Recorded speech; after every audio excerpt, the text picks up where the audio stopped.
Presidents Yoweri Museveni and Omar Al-Bashir pledged to strengthen economic ties after they held private discussions on various investment opportunities at the State House in Entebbe. President Bashir was accompanied by a delegation of ministers and business people who witnessed the signing of a cooperation agreement in trade, agriculture and higher education. The trade is dismal at the moment, but once we can bring peace and security in Southern Sudan, we hope that that will then open doors for us to be able to improve and increase the trade between our two countries, particularly in agricultural products like tea, coffee, cocoa, and other fruits. Sudan imports 20% of Uganda's coffee, earning the country about $100 million annually. This makes it the leading importer of Ugandan coffee in Africa.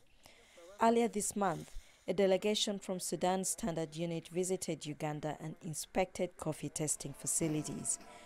Uganda hopes to attract more Sudanese investors in the country so trading can be boosted.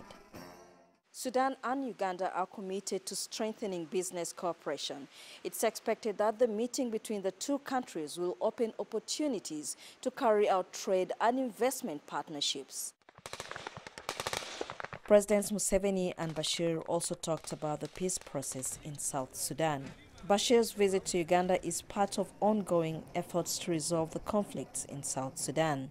We want to put emphasis that there is pressure from the international community, there's pressure from the UN, that this process have to move on for the sake not only of South Sudan, but the sake of millions of refugees who are fleeing the country.